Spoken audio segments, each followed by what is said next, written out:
ఇందాక సార్ ఈ యుద్ధం అనేది టోటల్గా మానవజాతి మనుగడకే ముప్పుగా వాటిలో పోతుంది. అదే క్రమంలో ఇప్పుడు జరుగుతున్న యుద్ధాలు, ముఖ్యంగా ఇప్పుడు ఇజ్రాయెల్ అమెరికాతో కలిసి చేస్తున్న ఇరాన్పై యుద్ధం, దీంట్లో ట్రంప్ ఏం చెప్పదలుచుకున్నాడు సార్ అమెరికా తరఫున? అంటే ఏం చెప్తారు ట్రంప్కి? అంటే ఇప్పుడు అర్థం కావట్లేదు ఈ యుద్ధం ఎట్లా ఆపాలని చెప్పేసి. అది పెద్ద ప్రాబ్లం. యుద్ధం ప్రారంభం ఎవరైనా చేయొచ్చు, ఆపడం అనేది చాలా ప్రాబ్లం. రష్యా యుక్రెయిన్ యుద్ధం మొదలైనప్పుడు అందరూ ఏమన్నారంటే 3 వారాలు అయిపోతుంది, పుటిన్ ఫినిష్ చేసేస్తాడు అన్న.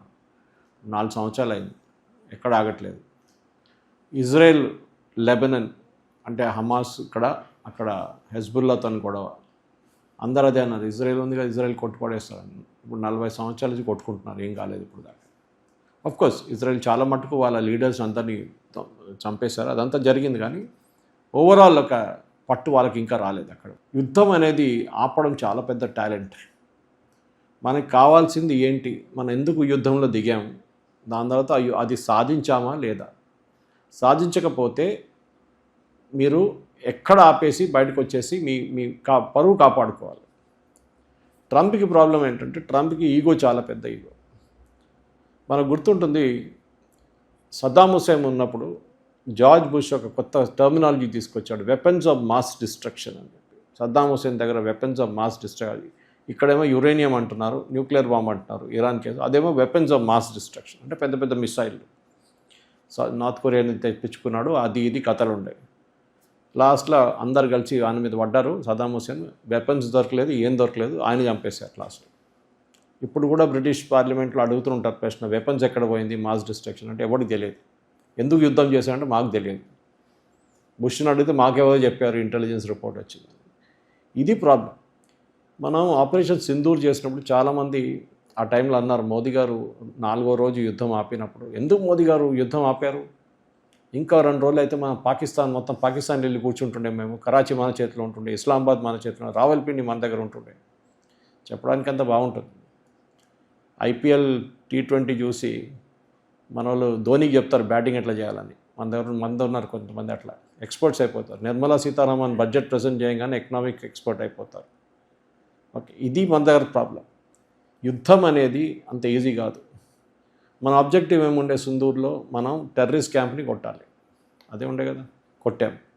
21 లొకేషన్స్ ఉండే, మనకు 9 చూపించారు మెయిన్ వన్, దాంట్లో 8 కొట్టాం మనం. మన ఆబ్జెక్టివ్ అయిపోయింది. In fact day 1 first day press కాన్ఫరెన్స్లో చెప్పేసాం, అయిపోయింది, మేము ఇంకా దీన్ని ముందుకు తీసుకెళ్ళట్లేదు. పాకిస్తాన్ దగ్గర చెప్పాం, మీరు కూడా తీసుకెళ్ళకరాదు. కానీ వాళ్ళు వినలేదు. పాకిస్తాన్ టెక్నికల్ ఏం చేయాలి, మన దగ్గర ఉన్న టెర్రరిస్ట్ క్యాంప్ని కొట్టాలి వాళ్ళు కూడా. మన దగ్గర టెర్రరిస్ట్ క్యాంప్ లేవు కదా. వాళ్ళు ఏం చేశారు, మన దగ్గర ఉన్న సిటీస్ మీద, మన దగ్గర ఉన్న ఆర్మీ ఎస్టాబ్లిష్ మీద దాడి ట్రై చేస్తారు. మనం దాన్ని అడ్డుకున్నాం. S-400 కానీ, ఆకాష్ మిసైల్స్ కానీ, యాంటీ ఎయిర్క్రాఫ్ట్ గన్స్ యూజ్ చేసి అడ్డుకున్నాం. దాన్ని డ్యామేజ్ ఏం జరగలేదు ఎక్కువ. సో దాని తర్వాత మనం ఏం చేసాం, ఒకరోజు ఆగి నెక్స్ట్ డే మనం వాళ్ళ రాడార్ సిస్టమ్స్ని కొట్టాం ఫస్ట్.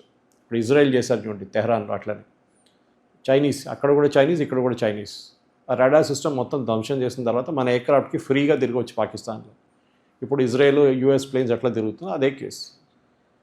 4వ రోజు వెళ్ళాం, వాళ్ళ ఎయిర్ ఫోర్స్ బేసెస్, వాళ్ళ హ్యాంగర్స్, కిరాణా హిల్స్ మీకు గుర్తుంటుంది, అక్కడ వాళ్ళ న్యూక్లియర్ అసెట్స్, చాలా చోట్ల మనం కొట్టాం. దాంతో పాకిస్తాన్కి అర్థమైపోయింది, ఇంకా ముందుకెళ్తే అంతే సంగతి అని చెప్పి US కూడా ప్రెషర్ పెట్టుంటారు వాళ్ళ మీద. ఎందుకంటే కిరాణా హిల్స్ కొట్టంగానే అక్కడ న్యూక్లియర్ అసెట్స్ ఉందని తెలుసు. ఈ న్యూక్లియర్ అసెట్స్ తాళం చేయంతా US దగ్గర ఉంది. వాళ్ళు పాకిస్తాన్ ఎప్పుడు దాన్ని కంట్రోల్ చేయనీయలేదు. పాకిస్తాన్ న్యూక్లియర్ అసెట్స్ వాళ్ళ అమెరికన్ కంట్రోల్లో ఉంది. ఎందుకంటే రేపు తాలిబానోడో లేక ఇంకోడో వచ్చి ఎత్తుకెళ్ళిపోతే ప్రాబ్లం. ఇది చిన్నపిల్లల ఆట కాదు కదా న్యూక్లియర్ బాంబ్స్ అంటే. సో అది ఎట్లా వాడాలని వాడికి తెలియదు, అది పెద్ద ప్రాబ్లం అయిపోతుంది. సో దానికోసం వాళ్ళు ఏం చేశారంటే ఇమ్మీడియట్గా ప్రపోజ్ చేశారు, మీరు వెళ్ళి సీజ్ ఫైర్ అడగండి భారతదేశం దగ్గర. వాళ్ళ DGMO మన DGMOకి ఫోన్ చేశారు. మన వాళ్ళు అన్నారు, మా పొలిటికల్ క్లియరెన్స్ తీసుకోవాలి. సో మోదీ క్యాబినెట్ కలిసి డిసైడ్ చేసి యుద్ధం ఆపేశారు. ఓకే, ఆ రోజు నుంచి మోదీ గారు ఏమన్నారు, పాజ్ బటన్ ప్రెస్ చేసాం, ఆఫ్ చేయలేదు. ఏ రోజు వాళ్ళు మళ్ళీ దాడి చేస్తే మళ్ళీ మేము ప్రెస్ చేస్తాం, మళ్ళీ మొత్తం అందరు కలిసి వానంటే పడతాం. పాకిస్తాన్కి ఒక భయం ఉంది ఇప్పుడు, ఇది జరగాలండి. ఇప్పుడు మీరు ఇంకా 2-3 యుద్ధాలు మర్చిపోయారు మీరు. ఒకటి కంబోడియా, థాయిలాండ్ కొట్టుకుంటున్నారు కొన్ని రోజుల నుంచి. సుడాన్లో నడుస్తుంది ఎన్నో రోజుల నుంచి, ఎవడు పట్టించుకోవట్లేదు. అది ప్రాబ్లం. ఇది అంటే వాళ్ళే డిసైడ్ చేసుకోవాలి. మేము ఎందుకు కొట్టుకొని ఇన్ని డబ్బులు ఇంత ఖర్చు చేసి ఇంతమందిని చనిపోతే ఎందుకు? మా ప్రిలిమినరీ ఆబ్జెక్టివ్ అయిపోతే కథం చాలు.